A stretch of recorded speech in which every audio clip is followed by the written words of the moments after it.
2 കൊരിന്തോസ് 6:17. 2 കൊരിന്തോസ് 6:17. ആകയാൽ നിങ്ങൾ അവരെ വിട്ട് ഇറങ്ങി വരികയും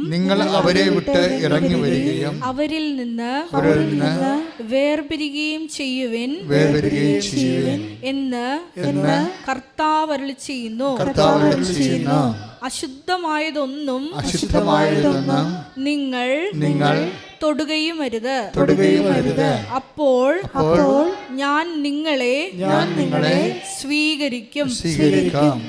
നിങ്ങൾ എനിക്ക്, ഞാൻ നിങ്ങൾക്ക് പിതാവും നിങ്ങൾ എനിക്ക് പുത്രന്മാരും പുത്രികളും ആയിരിക്കും എന്ന് സർവശക്തനായ കർത്താവ്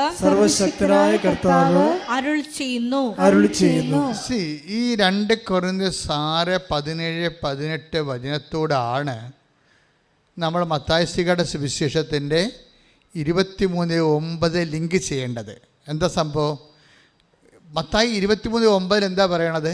നിങ്ങൾ ഭൂമിയിൽ ആരെയും പിതാവെന്ന് വിളിക്കരുത് എന്ന് വെച്ച് കഴിഞ്ഞാൽ, പിതാവിൻ്റെ സ്ഥാനത്ത് നിങ്ങൾ കാണുന്ന ആൾക്കാരെ അവർ ദൈവത്തിൻ്റെ സ്ഥാനം അപകരിച്ചുകൊണ്ട് അവിടെ ചടഞ്ഞുകൂടിയിരിക്കുകയാണ്. അവർ ഇല്ലെങ്കിൽ നിങ്ങൾ എന്താണ്ട് ഒലിച്ചു പോകുന്നതാണ് അവർ നിങ്ങളെ ഭീഷണിപ്പെടുത്തിയിരിക്കുന്നത്. ഇങ്ങനെ കുറേ ആൾക്കാരെ കണക്ട് ചെയ്താണ് നിങ്ങളുടെ ജീവിതം പോണത്. This is spiritually nonsense. ഇത് വെരി സീരിയസ് വിഷയമാണിത്. നിങ്ങളിൽ ചില ആൾക്കാർക്ക് കൃപ ഡൗൺലോഡ് ചെയ്യണ കാര്യം പറഞ്ഞപ്പോഴേ കർത്താവിൻ്റെ വചനം എന്താ പറഞ്ഞത്?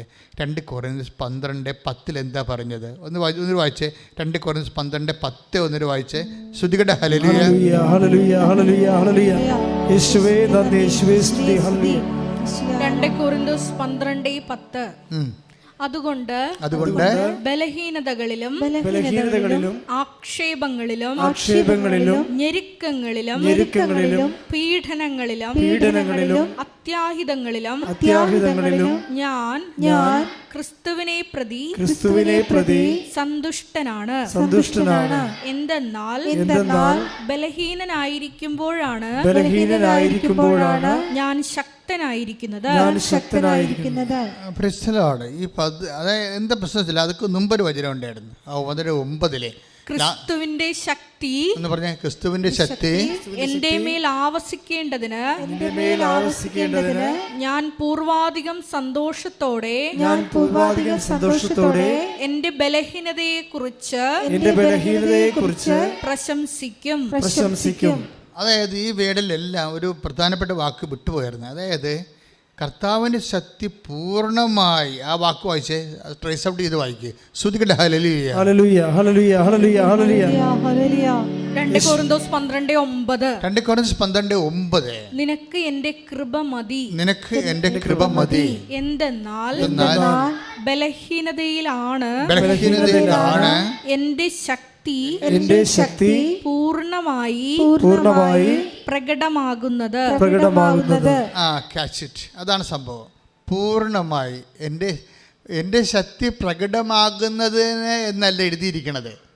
എൻ്റെ ശക്തി പൂർണ്ണമായി. ഇപ്പം നമുക്ക് കിട്ടിയിരിക്കുന്ന പല ശക്തിയിലും അപൂർണതയുണ്ട്. മനസ്സിലായില്ലേ? നമുക്ക് ദൈവത്തിന് ശക്തി കിട്ടിയിട്ടുണ്ട്. അതിൽ ഇത്തരം സാക്ഷി ആൾക്കാർ പറയത്തില്ലല്ലോ. പക്ഷെ പലയിടത്തും അപൂർണത വരാൻ കാരണം ഈ ദൈവത്തിൻ്റെ കസേര കയറി ചില ഏടാകൂടങ്ങൾ അപ്പൻ്റെ സ്ഥാനത്ത് ഇരിക്കുന്നുണ്ട്. നിങ്ങൾ പ്രാധാന്യം കൊടുക്കുന്ന വ്യക്തികൾ, ചിലപ്പോൾ നിങ്ങളുടെ ലവറായിരിക്കും. അവൻ ചിലപ്പോൾ നിന്നോട് പറയും, ഇന്ന് നീ ഒന്നും ഉടമ്പടി എടുക്കേണ്ട ആവശ്യമില്ലെന്ന് പറഞ്ഞാൽ നീ പിന്നെ പോകത്തില്ലല്ലോ. നീ ഉടമ്പടി എടുത്തേച്ച് നിൻ്റെ പെണ്ണ് പോകും. ഇപ്പം നിങ്ങൾ 10 സ്ഥാനമായ ഞാൻ ഇങ്ങനെ ഉദ്ദേശിച്ചില്ല എന്ന് പറയുകയാണെങ്കിൽ നിങ്ങൾ പിന്നെ ദൈവമായിട്ട് കണക്ഷൻ പോകും. അപ്പം നിങ്ങളുടെ ദൈവമായിട്ടുള്ള ഇടപാടുകളെ ആരാണ് റിമോട്ട് കൺട്രോൾ ചെയ്യണത്? അദൃശ്യ ശക്തിയാണ്. പൈശാചികമായ അദൃശ്യ ശക്തികൾ മനുഷ്യനെ കെട്ടിയിട്ടുണ്ട്. അതൊന്ന് ചിലപ്പോൾ നിങ്ങളുടെ ഭർത്താവിൻ്റെ, നിങ്ങളുടെ ചേച്ചിയുടെ ഭർത്താവായിരിക്കാം, അല്ലെങ്കിൽ അളിയനായിരിക്കാം, അല്ലെങ്കിൽ മൂത്ത മകളെ കെട്ടിയിരിക്കുന്ന മരുമകനായിരിക്കാം, അല്ലെങ്കിൽ നിങ്ങളുടെ വീട്ടിൽ തന്നെ ജോലിയുള്ള ആളായിരിക്കാം. ഈ കുടുംബത്തെ പ്രൊട്ടക്റ്റ് ചെയ്യണത് ഞാനാണെന്ന് മീശ പിരിക്കണത് ആരായാലും ശരി, അപ്പൻ്റെ സ്ഥാനത്ത് ദൈവത്തിൻ്റെ സ്ഥാനത്ത് കയറിയിരിക്കുകയാണ്. അയാളുടെ ആജ്ഞാവർത്തികളും അടിമകളുമായിട്ട് നിങ്ങൾ ജീവിക്കുകയാണ്. മനസ്സിലായ? അടിമകളാണെങ്കിൽ ഒരിക്കലും അവർ വീട്ടിൽ വസിക്കണില്ല. അതാണ് വിഷയം. നിങ്ങൾ അടിമകളാണോ, ആരുടെയെങ്കിലും അടിമകളാണോ എങ്കിൽ അവരെ വിട്ട് പോരേണ്ടി വരും. അടിമകളാണോ നിങ്ങൾ ചിന്തിക്കണം. എന്തുകൊണ്ടാണ് ദൈവത്തിൻ്റെ ശക്തി പൂർണ്ണമായി പ്രകടമാക്കാത്തതെന്ന് വെച്ച് കഴിഞ്ഞാൽ നിങ്ങൾ ഇപ്പോഴും യജമാനന്മാരെ സൂക്ഷിക്കുന്നത് കൊണ്ടാണ്. കൈ ഇടിച്ച് കർത്താവിനെ സ്തുതി. ഹല്ലേലൂയ ഹല്ലേലൂയ ഹല്ലേലൂയ ഹല്ലേലൂയ യേശുവേ യേശുവേ സ്തുതി. ഹല്ലേലൂയ ഹല്ലേലൂയ ഹല്ലേലൂയ. സ്വാതന്ത്ര്യത്തിലേക്കാണ് വിളിച്ചിരിക്കുന്നതെന്നുള്ള വലിയ ബോധ്യത്താൽ നമ്മളെ അഭിഷേകം ചെയ്യണമേ. ഹല്ലേലൂയ. ആരാധന. ഹല്ലേലൂയ. യേശുവേ നന്ദി. യേശുവേ ആരാധന. ഹല്ലേലൂയ യേശുവേ ആരാധന ആരാധന ആരാധന.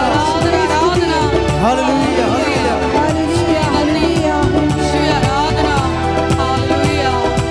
പരിശുദ്ധ പരമദിവ്യകാരുണ്യത്തിന് ആരാധനയും സ്തുതിയും പുകഴ്ചയും ഉണ്ടായിരിക്കട്ടെ. മക്കളിത് പരിശുദ്ധാത്മാവിൻ്റെ ഒരു പഠിപ്പിക്കലാണ്. ഇത് നിങ്ങൾ ഓപ്പൺ ഫൈറ്റിന് വേണ്ടി ഞാൻ പറയണതല്ല. ഇങ്ങനെയുള്ള സ്ഥാനങ്ങളിൽ നിങ്ങൾ ആവശ്യമില്ലാത്ത ആരാധനയും അവകാശങ്ങളും കൊടുത്ത് അവകാശം കൊടുത്ത് ആരെങ്കിലും ആശ്രയിക്കുന്നുണ്ടെങ്കിൽ അവർ നിങ്ങളുടെ കൃപയെ ഡിമിനിഷ് ചെയ്തുകൊണ്ടിരിക്കുകയാണ്. പറയാൻ മനസ്സിലായില്ല?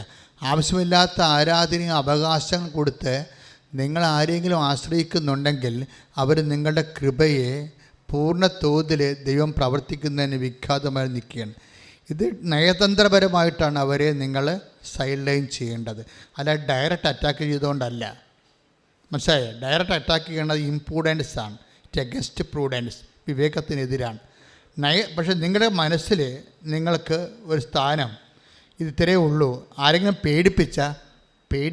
പേടിക്കരുതെന്ന് അർത്ഥം. മനസ്സിലായില്ലേ? ആരെങ്കിലും നിങ്ങൾ ഞാനിപ്പോൾ സപ്പോർട്ട് വലിച്ചു കളയും. ചില ആൾക്കാർ, ചില ഘടകകക്ഷികൾ അവർ ഭരണകക്ഷിക്കുള്ള പിന്തുണ വലിക്കുമ്പോൾ ഉടനെ മന്ത്രിസഭ പോവുകയല്ലേ.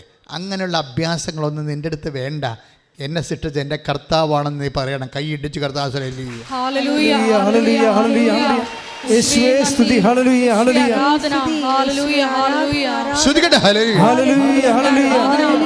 എല്ലാ സാഹചര്യങ്ങളിലും ഏത് സാഹചര്യങ്ങളിലും യേശുവിൽ മാത്രം ആശ്രയം വെച്ച് പരിശുദ്ധ പരമദിവ്യകാരുണ്യത്തിന് അതെന്താ സംഭവം എന്ന് വെച്ചാൽ ഇങ്ങനെ പറയണത്, അദൃശ്യരായ യജമാനന്മാരെ സൂക്ഷിക്കരുതെന്ന് പറയാൻ കാരണം ആരാധനയുടെ ബേസിക് പ്രീ റെക്വസിസ്റ്റ്. ഒരു ദൈവത്തെ നിങ്ങൾക്ക് ആരാധിക്കണമെന്നുണ്ടെങ്കിൽ ഇപ്പം നിങ്ങൾക്ക് 10ാം ക്ലാസ്സിൽ 11ാം ക്ലാസ്സിൽ +2 +1 നിങ്ങൾക്ക് അഡ്മിഷൻ വേണം. അതിൻ്റെ ബേസിക് പ്രീ റെക്വസിസ്റ്റ് എന്താണ്? 10ാം ക്ലാസ് മര്യാദയ്ക്ക് പാസ്സായിരിക്കണമെന്നല്ലേ? ഇല്ലേ? അത് തന്നെയാണ്. നിങ്ങൾക്ക് ആരാധിക്കണമെന്നുണ്ടെങ്കിൽ യജമാനന്മാരെ നിങ്ങൾ പുറത്താക്കേണ്ടി വരും. എന്താണ്? അടിമകൾക്ക് ആരാധനയില്ല. ഉറപ്പല്ലേ? നിങ്ങളിപ്പോൾ ഓരോ ആൾക്കാരുടെയും ഇങ്ങനെ ഭീഷണി പുറത്ത് അവരുടെ ഉപജാപത്തിൽ അവരെ ഇപ്പോൾ ചിലർ പറയത്തില്ല, ചിലർ പള്ളി വിടത്തില്ല, ചില ആൾക്കാർ പ്രാർത്ഥിക്കാൻ അനുവദിക്കത്തില്ല, ചില ആൾക്കാർ കുടുംബ പ്രാർത്ഥന അംഗീകരിക്കത്തില്ല. ഇങ്ങനെയുള്ള യജമാനന്മാരുടെ അടിമകൾക്ക് ഒരിക്കലും ആരാധനയ്ക്ക് അവകാശമില്ല. അടിമകൾക്ക് ആരാധനയ്ക്ക് അവകാശമില്ലെന്ന് പറയുന്ന ഒരേ ഒരു പുസ്തകമാണിത്. മോസസ് എന്തുകൊണ്ടാണ് ഫറവോയോട് പറയണത്? എൻ്റെ ജനത്തെ വിട്ടുതരാൻ ദൈവം ആഗ്രഹിക്കുന്നു. നീ എൻ്റെ ജനത്തെ അടിമകളാക്കി വെച്ചിരിക്കുകയാണ്. അവരെ സ്വതന്ത്രരാക്കാൻ ദൈവം ആഗ്രഹിക്കുന്നു. എന്തിനാണ്? മരുഭൂമിയിൽ എന്നെ വന്ന് ആരാധിക്കാൻ. സ്തുതിക്കട്ടെ. ഹല്ലേലൂയ. Take the word of God. സ്തുതിക്കട്ടെ. ഹല്ലേലൂയ ഹല്ലേലൂയ ഹല്ലേലൂയ ഹല്ലേലൂയ ഹല്ലേലൂയ. യേശുവേ നന്ദി. ഹല്ലേലൂയ ഹല്ലേലൂയ ഹല്ലേലൂയ ഹല്ലേലൂയ. പുറപ്പാട് 7:16 വായിച്ചോളൂ. നീ അവനോട് പറയണം. Word of God. പുറപ്പാട് 7:16. പുറപ്പാട് 7:16. നീ അവനോട് പറയണം, ഹെബ്രായരുടെ ദൈവമായ കർത്താവ് എന്നെ നിന്റെ അടുത്തേക്ക് അയച്ചത് മരുഭൂമിയിൽ എന്നെ ആരാധിക്കാൻ എന്റെ ജനത്തെ അയക്കുക എന്ന് ആവശ്യപ്പെടാനാണ്. അതാണ് പ്രശ്നം. അടിമകളെ വെച്ചിരിക്കുന്ന ഹെബ്രായ ജനത്തെ മോചിപ്പിക്കുന്നതിൻ്റെ ഉദ്ദേശം എന്താണ്? ആരാധിക്കാൻ വേണ്ടിയാണ്. കാര്യം എന്താണ്? ആരാധന എന്ന് പറയണത് ദൈവത്തിൻ്റെ പുതുത്വത്തിൻ്റെ മുഴുവൻ സംവിധാനങ്ങളും പരിപാലനകളും തൻ്റെ സൃഷ്ടിക്ക് ലഭിക്കുന്ന ഏറ്റവും മഹനീയമായ ശുശ്രൂഷയാണ്. കൈ ഇടിച്ച് കർത്താവിനെ സ്തുതിക്കട്ടെ. ഹല്ലേലൂയ ഹല്ലേലൂയ ഹല്ലേലൂയ യേശുവേ ഹല്ലേലൂയ ഹല്ലേലൂയ ഹല്ലേലൂയ ഹല്ലേലൂയ. എല്ലാവരും ഒന്ന് എഴുന്നേറ്റ് നിന്നേ സ്തുതിക്കട്ടെ. എല്ലാവരും എഴുന്നേറ്റ് നിന്നേ ഹല്ലേലൂയ ഹല്ലേലൂയ ഹല്ലേലൂയ യേശുവേ യേശുവേ സ്തുതി. ഹല്ലേലൂയ ഹല്ലേലൂയ ഹല്ലേലൂയ ഹല്ലേലൂയ ഹല്ലേലൂയ ഹല്ലേലൂയ ഹല്ലേലൂയ യേശുവേ ആരാധന ആരാധന ആരാധന. ഹല്ലേലൂയ ഹല്ലേലൂയ. ഹല്ലേലൂയ ഹല്ലേലൂയ ഹല്ലേലൂയ യേശുവേ യേശുവേ സ്തുതി. ഹല്ലേലൂയ ഹല്ലേലൂയ ഹല്ലേലൂയ. ഈ ആലയത്തിലായിരിക്കുന്ന എല്ലാ മക്കളെയും കർത്താവിനോട് ചേർത്ത് സമർപ്പിച്ച് പ്രാർത്ഥിക്കുന്നു. ഹല്ലേലൂയ ഹല്ലേലൂയ ഹല്ലേലൂയ ഹല്ലേലൂയ ഹല്ലേലൂയ ഞങ്ങളെ യേശുവേ പ്രാർത്ഥിക്കുന്നു. ഹല്ലേലൂയ ഹല്ലേലൂയ ഹല്ലേലൂയ ഹല്ലേലൂയ സ്വരമുയർത്തി സ്തുതിക്കാം. യേശുവേ സ്തുതി. ഹല്ലേലൂയ ഹല്ലേലൂയ ഹല്ലേലൂയ. ഹൃദയം തുറന്ന് സ്തുതിക്കാം. ഹല്ലേലൂയ ഹല്ലേലൂയ. യേശുവേ നന്ദി, യേശുവേ ആരാധന. Hallelujah hallelujah. മഹത്വം മഹത്വം. ഹല്ലേലൂയ ഹല്ലേലൂയ ഹല്ലേലൂയ ഹല്ലേലൂയ യേശുവേ സ്തുതി. ഹല്ലേലൂയ ഹല്ലേലൂയ ഹല്ലേലൂയ. കരങ്ങളടിച്ച് സന്തോഷത്തോടെ പാടാം. യേശുവേ ആരാധന. Praise the Lord. Praise the Lord. നമ്മൾ വളരെ ഗൗരവതരമായ ഒരു ടോപ്പിക്കാണ് പരിശുദ്ധാത്മാവ് നമുക്ക് വിളമ്പി തന്നുകൊണ്ടിരിക്കുന്നത്. അതിനകത്ത് ഒന്നാമത്തെ കാര്യം, നിനക്ക് ഇൻട്രിൻസിക് ബോണ്ടേജ് ഉണ്ടെന്നാണ് ചോദിക്കണത് കർത്താവ്. ആന്തരികമായ അടിമത്തമുണ്ടോ? ആരാധനയ്ക്ക് നീ യോഗ്യനല്ല. ആന്തരിക അടിമത്തമുള്ളവർക്ക് ആരാധനയ്ക്ക് യോഗ്യമല്ല, അവകാശമില്ല. അതാണ് സംഭവം. ആരാധനയുടെ അവകാശം എന്ന് പറയണത് നീ അവരെ വിട്ടു പോരണം. ആരുമായിട്ടാണ് ദൈവത്തിൽ നിരക്കാത്ത, അപ്പം ദൈവവിശ്വാസം ഇല്ലാത്തത് കൊണ്ടും ദൈവത്തെ ഭയപ്പെടാത്തത് കൊണ്ടും ദൈവത്തെ അംഗീകരിക്കാത്തത് കൊണ്ടുമാണല്ലോ ചില ആൾക്കാർ നിങ്ങളെ ഭീഷണിപ്പെടുത്തുന്നത്, ബന്ധുക്കളായാലും സ്വന്തപ്പെട്ടവരായാലും. മനസ്സിലായില്ലേ? അപ്പോൾ അങ്ങനെയുള്ള സാഹചര്യങ്ങൾ വരുമ്പോൾ നിങ്ങൾ അവരെ പേടിച്ചാൽ, ആരെ പേടിക്കണമെന്ന് ഞാൻ പറയാം. ആരെ പേടിക്കേണ്ടത്? കൊന്നതിന് ശേഷം നരകത്തിൽ തള്ളിക്കളയാൻ കഴിയുന്നവനെ മാത്രം പേടിക്കുക. ആര്? ദൈവത്തെ മാത്രം പേടിക്കുക. ഒന്ന് പ്രാർത്ഥിക്കുക. കർത്താവ് ദൈവമേ, അങ്ങേ മാത്രം പേടിക്കുന്ന അവസ്ഥയിലേക്ക് എൻ്റെ ജീവിതത്തെ നീ പുനഃക്രമീകരിക്കണമേ. ശ്രുതികട്ടെ. ഹല്ലേലൂയ ഹല്ലേലൂയ ഹല്ലേലൂയ ഹല്ലേലൂയ യേശുവേ ആരാധന പരിശുദ്ധ പരമ ദിവ്യകാരുണ്യത്തിന് ആരാധനയും സ്തുതിയും പുകഴ്ചയും ഉണ്ടായിരിക്കട്ടെ. ഈ ആന്തരിക അടിമത്വം അദൃശ്യമായ തരത്തിലുള്ള വ്യക്തികളുടെ യജമാനത്തെ ഭാഗത്തെ മാനസികമായിട്ട് അംഗീകരിച്ച് കൊണ്ട് കൊടുക്കുന്നത് നമുക്ക് കർത്താവിൻ്റെ ശക്തി പൂർണ്ണ തോതിൽ നമ്മളിലേക്ക് ആവഹിക്കുന്നതിന് തടസ്സമായി വരും. ശക്തി ലഭിക്കത്തില്ല എന്നല്ല വചനം പറയണത്, മറിച്ച് പൂർണ്ണമായി ക്രിസ്തുവിൻ്റെ ശക്തി പൂർണ്ണമായി നിന്നിലേക്ക് ആവശിക്കുന്നതിന് വേണ്ടി. അപ്പോൾ ദൈവത്തിൻ്റെ ലക്ഷ്യം എന്താണ്? പൂർണ്ണമായി നീ ദൈവത്തിൻ്റെ ശക്തിയിൽ ആശ്രയിക്കണം. അപ്പോൾ പൂർണ്ണമായി ദൈവത്തിൻ്റെ ആശ്രയിക്കുമ്പോഴേ എന്താ സംഭവിക്കണമെന്ന് വെച്ച് കഴിഞ്ഞാൽ അവിടെയാണ് അതാണ് ഈ not by merit but by ഗ്രേസുമായിട്ട് കണക്ട് ചെയ്തിരിക്കുന്നത്. മനസ്സിലായില്ലേ? കാര്യം ദൈവത്തിന് വേണമെങ്കിൽ devoid of any relation, any merit നിന്നെ ലിഫ്റ്റ് ചെയ്യാൻ പറ്റും. ആരും നിന്നെ ഹെൽപ്പ് ചെയ്തില്ലെങ്കിലും, ആരും നിന്നെ സഹായിച്ചില്ലെങ്കിലും ദൈവത്തിന് നിന്നെ ഏത് അവസ്ഥയിൽ നിന്ന് ലിഫ്റ്റ് ചെയ്യാൻ പറ്റും. പക്ഷെ നീ സമ്മതിക്കത്തില്ല. നീ എന്താ പറയണത്? നീ കുറേ ആൾക്കാരെ നീ കെട്ടിവരഞ്ഞ് പിടിച്ച് നിൽക്കുകയാണ്. അവരെന്നെ സഹായിക്കും, അവരെന്നെ കൊണ്ടുപോകാമെന്ന് പറഞ്ഞിട്ടുണ്ട്, അവർക്ക് വിസ തരാമെന്ന് പറഞ്ഞിട്ടുണ്ട്, എനിക്കവിടെ ഇംഗ്ലണ്ടിൽ അവരെനിക്ക് സ്ഥലം തരാമെന്ന് പറഞ്ഞിട്ടുണ്ട്, കിടക്കാൻ വേണ്ടിയുള്ള സ്ഥലം ഒരുക്കിയിട്ടുണ്ട്. ഇങ്ങനെ ഓരോ കാര്യം പറഞ്ഞ് ദൈവത്തേക്കാൾ പ്രാധാന്യം നീ ഓരോ ആൾക്കാർക്ക് കൊടുക്കും. എന്നിട്ട് കുറച്ച് കഴിയുമ്പോൾ അവർ നിന്നെ ഇട്ടച്ചും പോകുമ്പോൾ നീ ഇരുന്ന് മോങ്ങുകയും ചെയ്യും. നിൻ്റെ കരച്ചിൽ നിൻ്റെ സൃഷ്ടിയാണ്. നിൻ്റെ കരച്ചിൽ നീ ആവശ്യമില്ലാത്ത, ഇപ്പോൾ ഇറ്റ്സ് ഒരാൾ ദൈവം തിരുമനസ്സാകണമെങ്കിൽ വചനത്തിൻ്റെ നിലപാട് എന്താണ്? നാളെ ഞങ്ങൾ പട്ടണത്തിൽ പോകും, ഇന്ന വ്യാപാരം നടത്തും, ലാഭം ഉണ്ടാക്കും എന്ന് നിങ്ങൾ പറയരുത്. എന്താ പറയണ്ട? യാക്കോബ് take the word of God. ശ്രദ്ധിക്കട്ടെ. ഹല്ലേലൂയ ഹല്ലേലൂയ ഹല്ലേലൂയ ഹല്ലേലൂയ യേശുവേ യേശുവേ സ്തുതി. ഹല്ലേലൂയ ഹല്ലേലൂയ ഹല്ലേലൂയ ആരാധന ആരാധന ആരാധന ആരാധന യേശുവേ യേശുവേ സ്തുതി. ഹല്ലേലൂയ ഹല്ലേലൂയ ഹല്ലേലൂയ ഹല്ലേലൂയ ഹല്ലേലൂയ ഹല്ലേലൂയ വായിക്കുക, വായിച്ചോളൂ. യാക്കോബ് 4:13 വരെയുള്ള തിരുവചനങ്ങൾ. യാക്കോബ് 4:13. ഇന്നോ നാളെയോ പറഞ്ഞ ഇന്നോ നാളെയോ ഞങ്ങൾ ഇന്ന പട്ടണത്തിൽ പോയി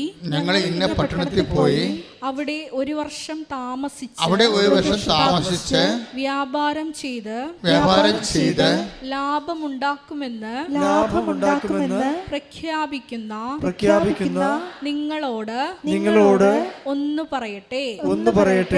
നാളത്തെ നിങ്ങളുടെ ജീവിതം എങ്ങനെയുള്ളതായിരിക്കും എന്ന് നിങ്ങൾക്കറിഞ്ഞുകൂടാ. അല്പനേരത്തേക്ക് പ്രത്യക്ഷപ്പെടുകയും അതിനുശേഷം അപ്രത്യക്ഷമാവുകയും ചെയ്യുന്ന മൂടൽ മഞ്ഞാണ് നിങ്ങൾ ഇങ്ങനെയാണ് പറയേണ്ടത്. ഇതാണ് അണ്ടർലൈൻ ചെയ്യേണ്ടത്. നിങ്ങൾ ഇങ്ങനെയാണ് പറയേണ്ടത്. എങ്ങനെയാണ്? കർത്താവ് മനസ്സാകുന്നെങ്കിൽ ഞങ്ങൾ ജീവിക്കുകയും യഥായുക്തം പ്രവർത്തിക്കുകയും ചെയ്യും. ഇവിടെയാണ് പ്രശ്നം. ഇതാണ് എൻ്റെ താക്കോലെന്ന് പറയണത്. നിങ്ങൾക്ക് ഓഫർ തരാം. ഓരോ ഓഫർ എന്ന് പറയുന്ന സംഭവമില്ലേ, ഓഫർ. ഈ ഓഫറിൻ്റെ കാണാക്കയത്തിലാണ് പലരെയും കെട്ടിയിട്ടിരിക്കുന്നത് പിശാച്. ഈ ഓഫറിൻ്റെ കാണാത്ത കയറിലാണ് പല ആൾക്കാരെയും പിശാച് കെട്ടിയിട്ടിരിക്കണത്. അപ്പോൾ അവരിങ്ങനെ ഓഫർ തരുമ്പോൾ ഇപ്പം നിങ്ങൾക്ക് വീട് സ്ഥലമാകാം, അല്ലെങ്കിൽ അവരുടെ കൂടെ ഇംഗ്ലണ്ടിൽ അവരുടെ കൂടെ താമസിക്കാൻ പറ്റുമെന്ന് പറയണതാകാം. നിങ്ങൾക്കൊരു ഓഫർ തരികയാണ്. അപ്പോൾ പിന്നെ നിങ്ങൾ അവരുടെ മുമ്പിൽ ഒച്ചാനിച്ച് നിൽക്കുക. ഉടനെ മനസ്സിലായി, നീ അടിമയായി, തീർന്നു, അവിടെ നിൻ്റെ തീർന്നു. പക്ഷേ എന്താ കാര്യം? നീ ഒരിക്കൽ മനുഷ്യൻ്റെ അടിമയായാൽ ദൈവത്തിൻ്റെ യജമാനത്വ ഭാവം നിന്ന് മാറും. പിന്നെ ദൈവം നിന്നെ തിരിഞ്ഞു നോക്കത്തില്ല. എന്താ കാര്യം? നീ ഓൾറെഡി സെക്യൂറായി. മനസ്സിലായി? ഒരു സെക്യൂറായി. എന്താ കാര്യം? ഓഫറിൻ്റെ കാണാത്ത കയറിൽ നിന്നെ കെട്ടിയിട്ടിരിക്കുകയാണെന്നുണ്ടെങ്കിൽ ഓർക്കുക, നിൻ്റെ കൃപയുടെ നിറിച്ചാൽ തടഞ്ഞു വെച്ചിരിക്കുകയാണ് ചെയ്തിരിക്കുന്നത്. അതുകൊണ്ട് യാക്കോബ് എന്താ പറയണത്? 4:13 എന്താ പറയണത്? നിങ്ങളിങ്ങനെ ചിന്തിക്കരുത്. ഓഫറൊക്കെ തരും ആൾക്കാർ, പക്ഷേ അതിനകത്ത് പോയി ഹൃദയം മയങ്ങി നിൽക്കരുത്. നിങ്ങൾ എന്താ പറയേണ്ടത്? It's clear. കർത്താവ് തിരുമനസ്സാകണമെങ്കിലാ ഞങ്ങൾ അവിടെ വരികയും വ്യാപാരം ചെയ്യുകയും ചെയ്യും. ഇല്ല, കർത്താവിൻ്റെ തിരുമനസ്സ് മറിച്ചാണെങ്കിൽ കർത്താവിൻ്റെ ഇഷ്ടം നിറവേറും. അപ്പോൾ അവിടെയെല്ലാം കർത്താവിനാണ് പ്രാധാന്യം വരേണ്ടത്. കൃപ ഒഴുക്കുന്നതിൻ്റെ തടസ്സത്തിൽ വരാൻ പോണത് ഈ ഓഫറിങ്ങാണ് വരണത്. ചിലപ്പോൾ ഓഫറിംഗ് എന്ന് ചിലപ്പോൾ നടക്കത്തുമില്ല. അതേസമയം തന്നെ ദൈവത്തിൻ്റെ കൃപയും നിൽക്കത്തില്ല. നീ നിത്യതെണ്ടിയായിട്ട് മാറുകയും ചെയ്യും. ഒത്തിരി പേരാണ് ഇങ്ങനെ ഈ ബലിയാടുകൾ വരണത്, ഓഫറിൻ്റെ ബലിയാടുകൾ വരണത്. അപ്പം അതുകൊണ്ട് നീ ദൈവത്തിലേക്ക് വരുമ്പോൾ എപ്പോഴും ശ്രദ്ധിക്കണേ, ഫുള്ളായിട്ടാണ് ദൈവത്തിലേക്ക് വരണത്. മനസ്സിലായില്ലേ? ദൈവത്തിലേക്ക് വരണത് ഒരു ആചാരത്തിൻ്റെ ഭാഗമായിട്ട് ഭാഗികമായിട്ടൊരാൾക്ക് ദൈവത്തിലേക്ക് വരാൻ പറ്റത്തില്ല. ഒരു അനുഷ്ഠാനം കാണിച്ചിട്ടേ ഒരു ഭാഗികമായിട്ട് ദൈവത്തിലേക്ക് വരാൻ പറ്റത്തില്ല. കർത്താവ് പറഞ്ഞത് നിനക്ക് ദൈവത്തെയും മാമോനെയും ഒരുമിച്ച് സേവിക്കുക സാധ്യമല്ല. Take the bed of God. ശ്രദ്ധിക്കട്ടെ. ഹല്ലേലൂയ ഹല്ലേലൂയ ഹല്ലേലൂയ ഹല്ലേലൂയ യേശുവേ യേശുവേ സ്തുതി. ഹല്ലേലൂയ ഹല്ലേലൂയ ഹല്ലേലൂയ ഹല്ലേലൂയ ഹല്ലേലൂയ ഹല്ലേലൂയ ആരാധന ആരാധന ആരാധന. യേശുവേ നന്ദി, യേശുവേ ആരാധന. ഹല്ലേലൂയ. മത്തായി 6:24. മത്തായി 6:24. 2 യജമാനന്മാരെ സേവിക്കാൻ. കണ്ട, 2 യജമാനന്മാരെ ഒന്നും കണ്ടല്ലേ ഇവിടെ? അത് പറഞ്ഞ 2 യജമാനന്മാരെ സേവിക്കാൻ ആർക്കും സാധിക്കുകയില്ല. ഒന്നുകിൽ ഒരുവനെ ദ്വേഷിക്കുകയും ഉപേക്ഷിക്കുകയും അപരനെ സ്നേഹിക്കുകയും ചെയ്യും. അല്ലെങ്കിൽ ഒരുവനെ ബഹുമാനിക്കുകയും അപരനെ നിന്ദിക്കുകയും ചെയ്യും. ദൈവത്തെയും മാമോനെയും സേവിക്കാൻ നിങ്ങൾക്ക് സാധിക്കുകയില്ല. അതാണ് വിഷയം. പല ആൾക്കാർക്കും കൃപ പൂർണ്ണമായിട്ട് കിട്ടാത്തതിൻ്റെ കാരണം 2 വള്ളത്തിൽ കാല് വെച്ചിരിക്കുന്നതാണ്. 2 കാലുണ്ടല്ലോ എന്ന് വിചാരിച്ചുകൊണ്ട് 2 വള്ളത്തിൽ വെക്കേണ്ടത് പതിവില്ല. മനസ്സിലായില്ലേ? 2 കാലും കൂടി ഒരു വള്ളത്തിൽ വെക്കുമ്പോഴാണല്ലോ ആൾക്കാർ വീഴാതെ നിൽക്കണത്. അപ്പോൾ ഈ ഒരു ട്വിസ്റ്റിങ് ഉണ്ടാകുന്ന നോക്കണം. എല്ലാവർക്കും തന്നെ ഉണ്ട് ഈ വിഷയം. പല ആൾക്കാരും കൃപയിൽ പുരോഗമിക്കാത്തതിൻ്റെ കാരണം ദൈവത്തിനേക്കാൾ പ്രാധാന്യം വ്യക്തികൾക്കും ഇതുപോലെയുള്ള നിങ്ങളുടെ ജീവിതം രക്ഷപ്പെടുത്തുമെന്ന് വിചാരിക്കുന്ന ആൾക്കാർക്ക് നൽകുന്നതിലൂടെയാണ്. ഇത് എനിക്ക് തോന്നുന്നത് ഒരു 98% ആൾക്കാരും ഇതിൻ്റെ ഒരു വലയിലാണ് ശരിക്കും. ദൈവത്തിന് നിങ്ങളെ പൂർണ്ണമായി സഹായിക്കാൻ പറ്റാത്തതിൻ്റെ കാരണം നിങ്ങളുടെ പകുതി വേറെ ആരുടെ വായിലാണ്. അതാണ് വിഷയം. അത് വളരെ ശ്രദ്ധിച്ച് നോക്കേണ്ടതാണ്. അല്ല നിങ്ങളെ ഇങ്ങനെ കുറച്ച് ഇപ്പം എന്താ പ്രശ്നം? ഇപ്പോൾ ഈ ആഷ്ലിയുടെ സാക്ഷ്യം നോക്കിയത്, നമ്മുടെ സാക്ഷ്യമാണല്ലോ പരിശോധിച്ചത്. ആഷ്ലി എന്താ പറയുന്നത്? I have no supporters.